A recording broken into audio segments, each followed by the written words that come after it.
책을 사랑하는 사람이라면 절대 놓칠 수 없는 책, 바로 움베르토 에코와 장클로드 카리에르가 공저한 책의 우주입니다.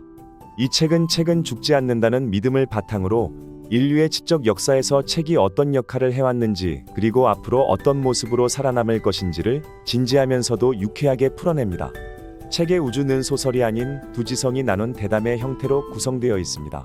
움베르토 에코는 장미의 이름으로 잘 알려진 20세기의 대표적인 기호학자이자 소설가이고, 장클로드 카리에르는 영화와 문학을 넘나드는 시나리오 작가입니다. 이 두 책벌레가 파피루스에서 전자책까지 책의 과거와 현재, 그리고 미래를 탐험하는 여정을 펼칩니다. 책에서 인상 깊은 점은 바로 책은 효율성과 기능 면에서 더 나은 대체물이 없다는 점입니다. 에코는 책을 수저나 망치, 가위처럼 완벽한 도구라고 정의합니다. 한번 발명된 이후 더 나은 형태를 상상하기 힘든 도구 말입니다. 그는 전자책이나 인터넷이 등장했지만 결국 인간은 다시 글을 읽고 쓰는 시대로 회귀하고 있다고 말합니다. 디지털 시대임에도 불구하고 종이책이 여전히 유효한 이유가 여기 있습니다. 책의 우주는 단순히 책을 예찬하는 데 그치지 않고, 책이 어떻게 검열당하고 불태워졌으며 또 어떤 책들은 문화라는 이름 아래 망각되었는지를 조명합니다.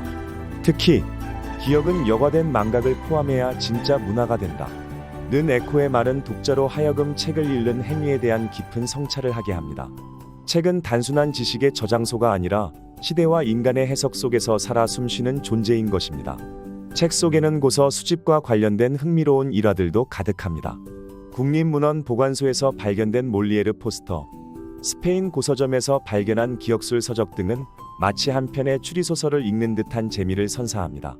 또한 책에 대한 지나친 경외심이 어떻게 종교화되었는지를 조명하며 책의 신성화에 대한 비판적 시선도 함께 담아냅니다. 무엇보다 책의 우주가 주는 큰 울림은 책은 단지 기록이 아닌 인간 정신의 산물이며 동시에 그 정신을 길러내는 도구라는 점입니다. 책은 인간의 실패와 어리석음까지도 담아냄으로써 오히려 더 강한 감동과 진실을 전해줍니다. 그리고 그 과정을 통해 걸작은 걸작으로 태어나는 것이 아니라 걸작으로 만들어진다는 중요한 진리를 일깨웁니다. 책의 우주는 단순한 독서의 즐거움을 넘어 책이라는 존재 자체에 대해 사유하게 하는 철학적 에세이입니다. 디지털 시대를 살아가는 우리가 책과 어떤 관계를 맺어야 할지를 되돌아보게 하는 이 책은 모든 독서가들에게 진심으로 추천드립니다. 종이책이든 전자책이든 상관없이 이 책은 책을 사랑하는 이라면 반드시 한 번은 읽어야 할, 그리고 곁에 두고 반복해서 음미할 만한 작품입니다. 책의 우주를 읽고 나면 당신도 다시금 책을 펼치고 싶어질 것입니다. 나부터 실천하는 진짜 독서, 오늘도 함께해 주셔서 진심으로 감사합니다.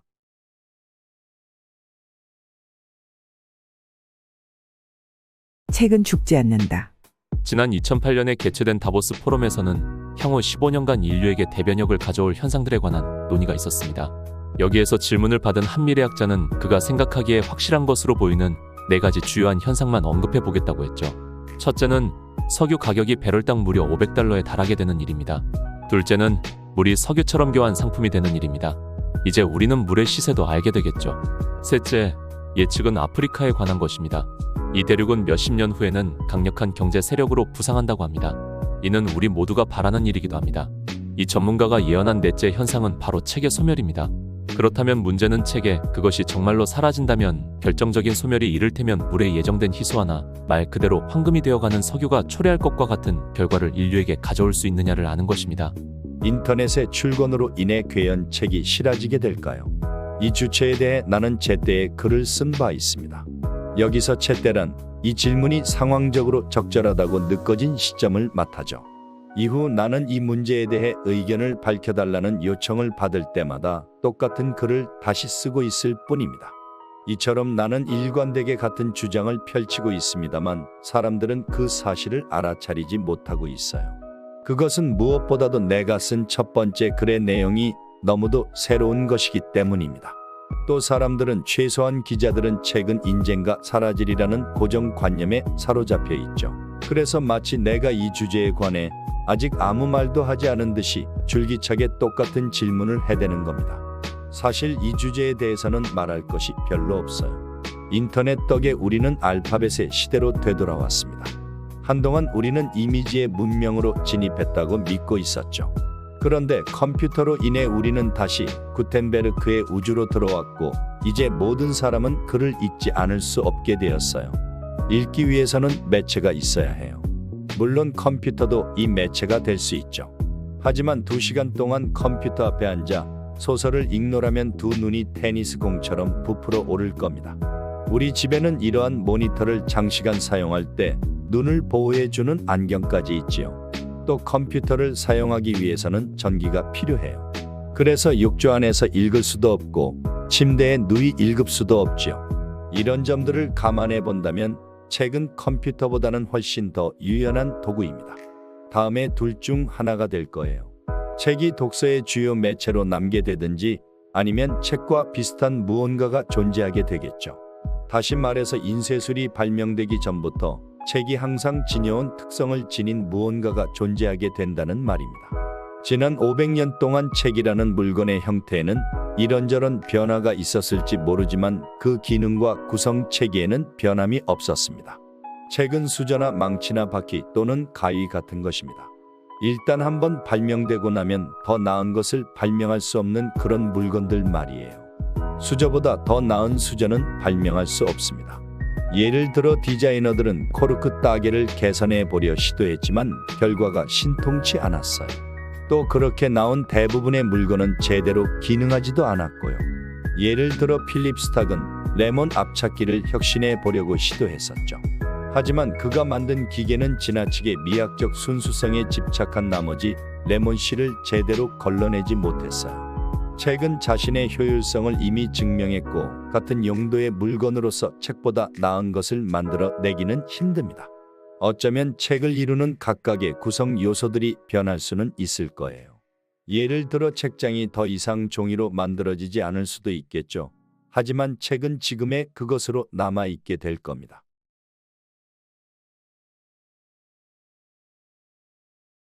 닭들이 도로를 건너지 말아야 한다는 것을 배우는 데에는 한 세기가 필요했다. 우리를 책에서 멀어지게 만들 수도 있는 기술적 변화의 이야기로 돌아가 봅시다. 요즘의 문화 도구들은 시간의 흐름을 놀랍게 견뎌낸 우리의 인큐네뷸러들보다 훨씬 더 취약하고 지속성이 덜하다고 말할 수 있겠지요. 하지만 우리가 원하든 원치 않든 이 새로운 도구들은 우리의 사고 습관을 크게 변화시키고 책이 가져다준 습관에서 우리를 멀어지게 하고 있는 게 사실입니다. 요즘 기술은 엄청나게 빠른 속도로 계속 새로워지고 있습니다. 이 때문에 우리의 정신적 습관은 견뎌내기 힘든 리듬으로 계속 재조직되어야만 하지요. 우리는 2년마다 컴퓨터를 바꿔야 합니다. 왜냐하면 이 컴퓨터라는 기계의 콘셉트 자체가 그런 것이니까요. 일정한 기간이 지나면 낡아지는 것, 수리하는 것보다는 교체해버리는 것이 싸게 먹히는 것, 이것이 바로 이 기계의 콘셉트입니다. 또 우리는 매년 자동차를 바꿔야겠지요. 왜냐하면 새로운 모델은 안전성이나 전자장치 면에서 여러 가지 장점들을 제공하니까요. 그리고 새로운 기술이 나올 때마다 이 기술이 요구하는 새로운 반사 작용 시스템을 갖추기 위해 우리는 노력을 기울여야 하는데 이 모든 것이 이루어져야 하는 시간은 갈수록 짧아지고 있습니다. 닭들이 도로를 건너지 말아야 한다는 것을 배우는 데에는 한 세기 가까운 시간이 필요했습니다. 하지만 이 종은 결국 새로운 활동 조건에 적응할 수가 있었죠. 하지만 우리에게는 그리 많은 시간이 주어지지 않습니다. 그 어떤 이유로도 정당화될 수 없는 방식으로 가속되고 있는 리듬, 우리가 여기에 진정으로 적응할 수 있을까요? 영화에서의 이미지 몽타주를 예로 들어봅시다. 요즘의 비디오 클럽을 보면 알 수 있듯이 이제 영화의 리듬은 너무도 빨라서 더 이상 빨라질 수 없는 정도에 다다랐어요. 더 이상으로 빨라지면 우리는 아무것도 보지 못할 겁니다. 내가 이 예를 든 것은 어떻게 하나의 기술이 그 자신의 언어를 낳게 되는지, 또 어떻게 역으로 그 언어는 기술을 항상 더 조급하고 더 급격하게 진화하게 만드는지 보여주기 위함입니다. 요즘 미국의 이른바 액션 영화를 한번 보세요. 3초 이상 지속되는 장면이 없습니다. 이것은 일종의 규칙이 되어 있지요. 한 남자가 귀가하여 집 문을 열고 외투를 걸고 2층으로 올라갑니다. 여기에 어떤 특별한 일이 일어나는 것도 아니고 그 어떤 위험이 도사리고 있는 것도 아니건만 시퀀스는 18개나 되는 장면으로 잘려 있습니다. 마치 기술 속에 액션이 담겨 있듯이 말입니다. 다시 말해서 액션이라는 것이 카메라가 우리에게 보여주는 것에 담겨 있는 게 아니라 카메라 자체에 담겨 있는 듯이 말이에요. 처음에 영화는 하나의 단순한 기술이었습니다. 카메라 한 대를 고정해 놓고 어떤 연극 무대를 촬영했죠. 배우들이 등장하고 그들은 해야 할 일을 한 후에 퇴장했죠. 그 이후에 사람들은 한 가지 흥미로운 사실을 금방 알아차리게 되었죠. 즉 카메라를 움직이는 기차 안에 넣으면 우선은 카메라 속에서 그 다음에는 스크린에서 이미지들이 열지어 지나간다는 사실 말입니다. 카메라도 마치 살아있는 존재처럼 어떤 움직임을 능동적으로 포착하고 다듬고 복원할 수 있는 것입니다. 그리하여 카메라는 움직이기 시작했습니다. 처음에는 스튜디오 안에서 조심스럽게 움직여 보았고 그런 다음에는 점차로 그 자체가 하나의 인물이 되어갔습니다. 오른쪽으로 시선을 돌렸다가 다시 왼쪽으로 돌렸죠.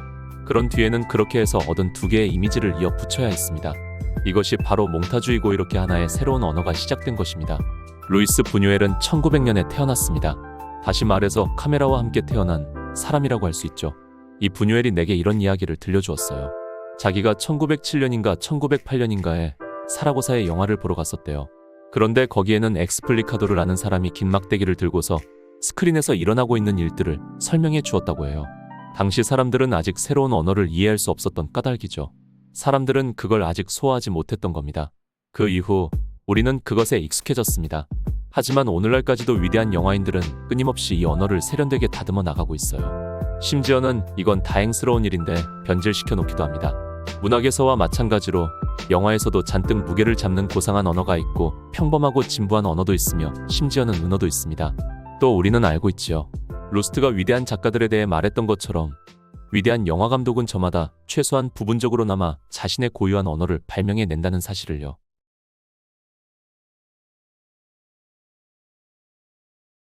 기어코 우리에게까지 도달하려 하는 책들. 두 분은 어떤 종류의 책들을 때로는 대단한 집요함으로 사냥해 온 것 같군요. 한 작가의 전집을 완성하기 위해 혹은 관심 있는 주제에 관련된 장소를 풍부하게 만들기 위해 혹은 단순히 아름다운 오브제를 좋아하는 마음에서 또는 어떤 특별한 책이 두 분에게 갖는 상징적 의미 때문에 그리하신 거겠죠. 탐정의 그것과도 같은 이 치밀한 작업과 관련하여 우리에게 들려줄 재미난 이야기라도 있는지요? 이 주제와 관련하여 지금으로부터 약 10여 년 전에 국립문헌보관소의 소장에게 일어난 일을 얘기해 드리겠습니다. 문헌보관소가 있는 다른 나라에서도 마찬가지이겠지만 프랑스 국립문헌보관소에서는 폐기하기로 결정한 고문서들을 매일 트럭이 와서 실어간답니다. 매일 문헌보관소에 들어오는 새 문헌들을 위해 자리를 마련하기 위해서입니다. 여기서도 파괴하고 또 엮어내야 합니다. 이것이 세상의 법칙인 것입니다. 트럭이 도착하기 전에 때로는 종이 수집가들을 오게 하는 일도 있습니다. 공증문서, 결혼 계약서 같은 고문서 애호가 들인 이 종이 수집가들로 하여금 어차피 폐기될 것들을 공짜로 가져가게 하는 거죠. 이 문헌보관소 소장이 내게 이런 얘기를 들려주었습니다. 어느 날 출근하여 건물에 들어가려 하고 있는데 트럭 한 대가 나와 막 그녀 앞을 지나가고 있었어요. 바로 이때 그녀의 노련한 눈이 작동한 겁니다. 어떤 특정한 것을 보는 법을 배운 눈, 오직 그것만을 기다리고 있는 눈 말입니다. 그녀는 트럭을 지나가게 하려고 옆으로 몸을 피해 주었어요. 그런데 이때 그녀의 눈은 커다란 짐 꾸러미에서 조금 삐져나와 있는 누르스름한 종이 조각을 본 겁니다.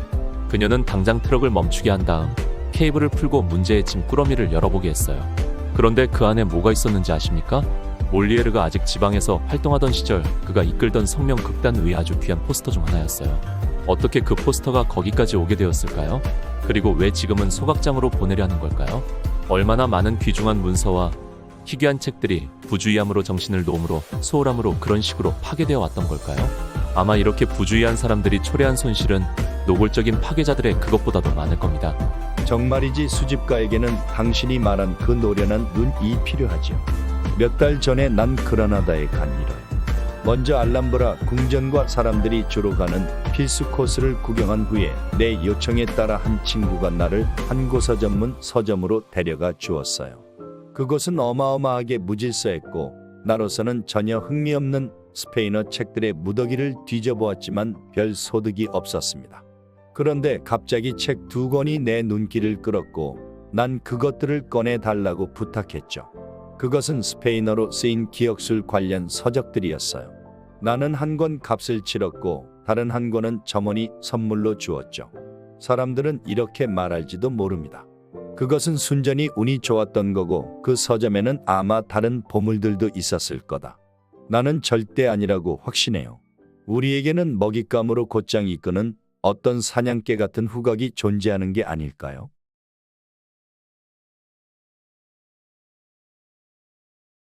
바보짓에 대한 예찬. 제 생각이 틀리지 않다면 두 분은 모두 바보짓들의 애호가인 것 같군요. 미련한 말들에 대한 변함없는 애인이죠. 미련한 말은 우리를 믿어도 될 겁니다. 1960년대에 나는 기베크텔과 함께 바보 같은 말 사전을 쓴 일이 있어요. 그 후에도 판을 달리하여 여러 차례 재출간되기도 한 이 책을 기획하면서 우리는 이렇게 말했었죠. 왜 지성과 걸작들과 정신의 위대한 기념비들에만 집착해야 하는가? 우리가 느끼기에 플로베르에게도 소중한 개념이었던 이 바보 같은 말들은 똑똑한 말들보다 훨씬 더 광범위한 현상이었을 뿐만 아니라 더 풍요롭고 숨은 진실을 드러내는 힘이 있으며 어떤 의미에서는 더 옳은 말이기도 했기 때문이었죠. 우리는 바보 같은 말에 대한 예찬이라는 제목의 서문도 썼고 심지어는 바보 같은 생각에 대한 강의를 열겠다고 제의하기도 했답니다. 흑인, 유대인, 중국인, 여자, 위대한 예술가를 조롱하는 모든 바보 같은 말들은 우리가 보기에 지적인 분석보다 훨씬 더 숨은 비밀을 드러내는 힘이 있죠. 왕정복고 시대의 극도로 보수적인 인물인 르켈랑 대주교는 파리의 노트르담 성당에서 대형 명기의 망명을 떠났다가 돌아온 귀족들이 대부분인 청중 앞에서 이렇게 선언한 적이 있어요. 예수 그리스도는 하느님의 아들일 뿐 아니라 모친 쪽으로는 아주 훌륭한 가문에 속해 있기도 하십니다. 이 멍청한 말을 통해 그는 우리에게 많은 말을 하고 있는 거죠. 즉 자기 자신에 대해서뿐 아니라 이것은 그렇게 중요하지 않을 수도 있겠지만 당대의 사회와 사고방식에 대해서도 많은 것을 얘기해주고 있어요. 또 악명 높은 반유대주의자 휴스턴 스튜어트 체인벌린이 한 다음과 같은 보석 같은 말도 떠오릅니다. 예수 그리스도께서 유대인이라고 주장하는 자는 무식하든지 정직하지 않든지 둘 중 하나이다. 그런데 여기서 한 가지 개념 정의를 하면 좋을 것 같아요. 지금 우리가 얘기하고 있는 바보라는 주제에서는 특별히 중요한 일일 것입니다. 나는 내가 쓴 어떤 책에서 천치 퀸과 멍청이 임사와 어리석은 사람 stupid을 구분한 적이 있습니다. 우리는 천치에게는 흥미가 없습니다.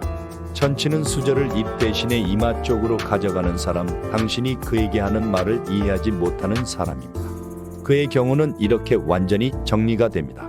한편 멍청함은 하나의 사회적 특질이고 우리는 멍청함을 다른 식으로 부를 수도 있습니다.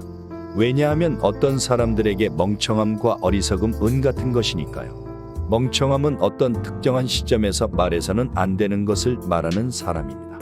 무의식적으로 멍청한 실수를 연발하는 사람이죠. 어리석은 사람은 이와는 다릅니다. 그의 결함은 사회적인 것이 아니라 논리적인 것입니다. 언뜻 보기에 그는 올바르게 사고하는 듯한 인상을 줍니다. 그에게서 뭔가 잘못된 점을 찾아내기란 어려운 일입니다. 바로 이 때문에 그는 위험한 것이죠. 하나의 예를 들어보겠습니다. 어리석은 사람은 이렇게 말합니다. 모든 피레아스 주민은 아테네 시민이다. 모든 아테네 시민은 그리스인이다. 따라서 모든 그리스인은 피레아스 주민이다. 당신은 이 말 가운데서 뭔가가 잘못되었다는 의심을 품습니다. 왜냐하면 당신은 그리스인 중에는 스파르타 사람들도 있다는 사실을 알고 있기 때문이죠. 하지만 당신은 어디에서 그리고 어떻게 그가 틀렸는지 논증해 내지는 못합니다. 그러기 위해서는 형식 논리의 모든 규칙들을 알고 있어야 하지요.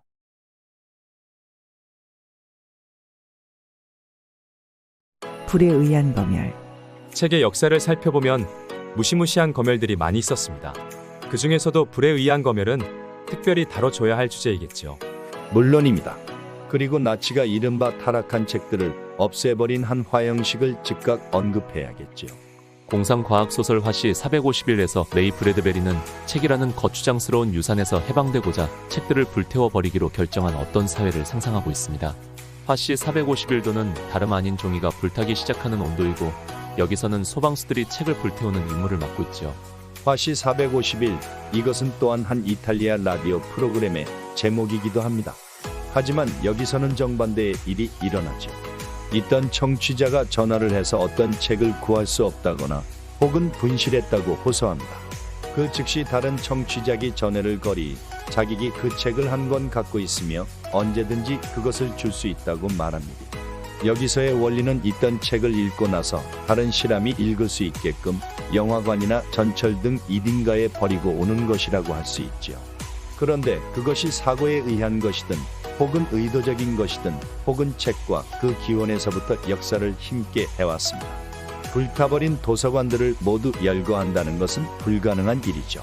이 얘기를 하고 있으니 과거의 루브르 박물관의 초청으로 경험하게 된 어떤 일이 떠오르는군요. 내가 작품을 하나 선정하여 밤에 한 조그만 그룹에 그것을 설명해주는 행사였습니다. 나는 17세기 초반의 프랑스 화가 르슈에르의 작품 에베소에서의 사도 바울의 설교를 골랐습니다. 그 그림에는 장삼 차림의 긴 수염을 단 사도 바울이 어떤 계단 위에 서 있는 모습을 볼 수 있습니다. 그는 장삼을 입고 있지요. 그것은 터번만 두르지 않았을 뿐 오늘날의 아야툴라 호메이니의 모습 그대로입니다. 그의 눈은 불티는 듯 번쩍거리고 있지요. 주위에는 신도 몇 명이 그의 말을 듣고 있습니다. 그림 아래 부분에는 감상자 쪽으로 등을 돌린 한 흑인 하인이 무릎을 꿇고서 책들을 불태우고 있습니다. 나는 있던 책을 태우는지 보려고 그림에 다가가 살펴보았어요. 그런데 책 페이지 사이로 수학 공식과 도형 같은 것이 보이더군요.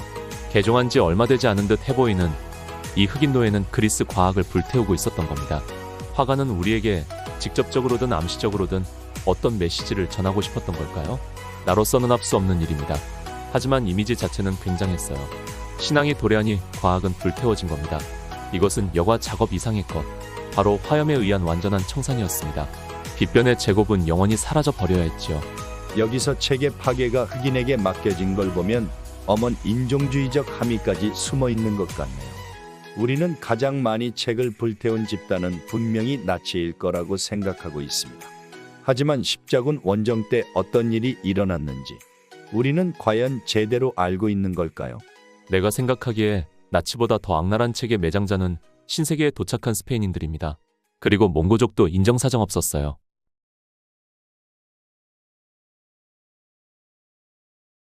재단 위의 책, 지옥의 책.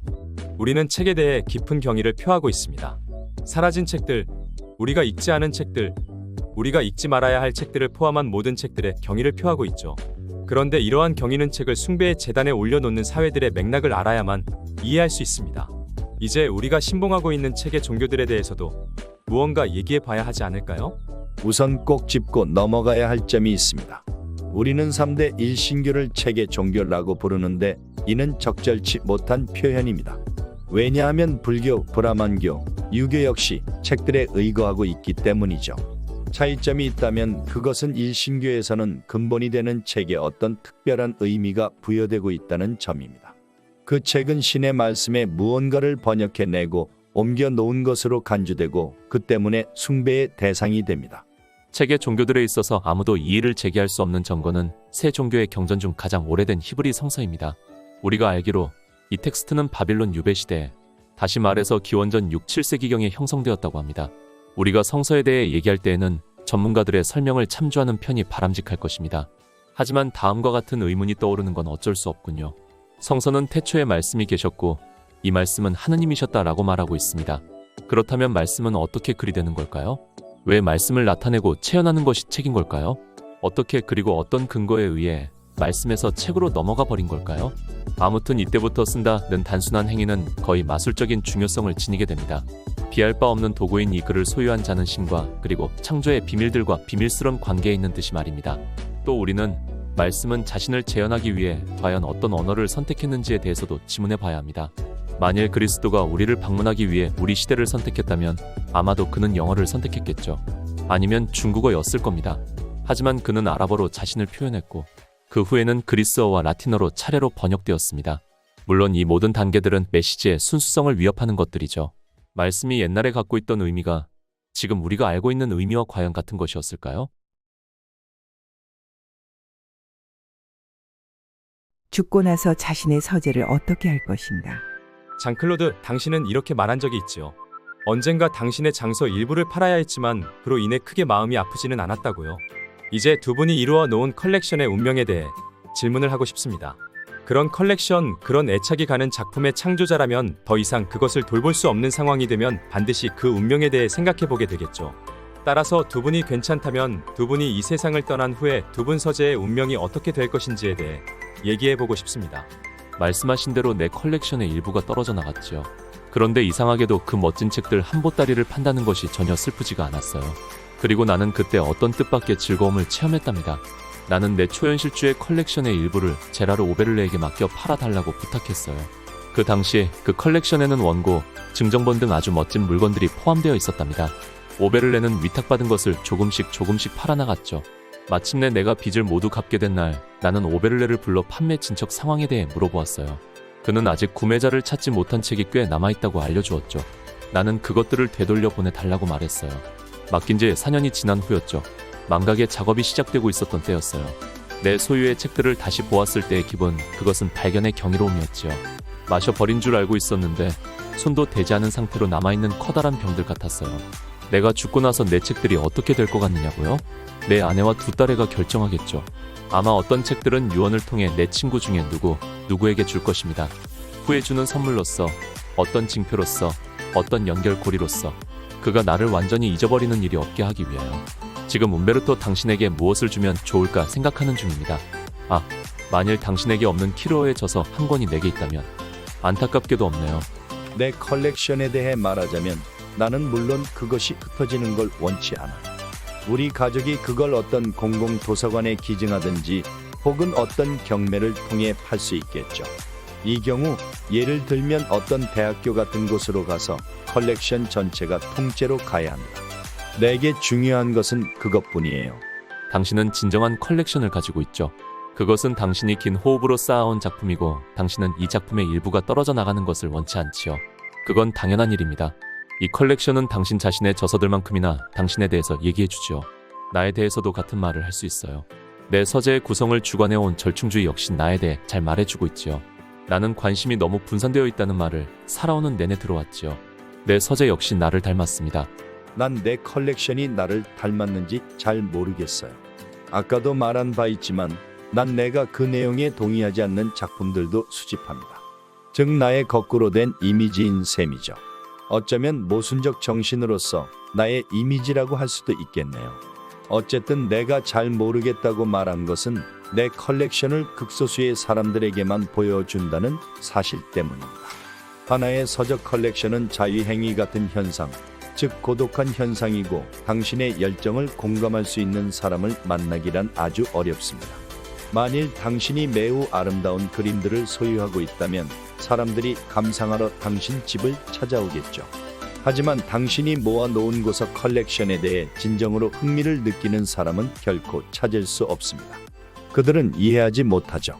왜 당신이 아무런 매력도 없어 보이는 조그만 책 한 권에 그토록 큰 중요성을 부여하는지, 또 왜 그걸 찾아내려고 수년을 보내야만 했는지.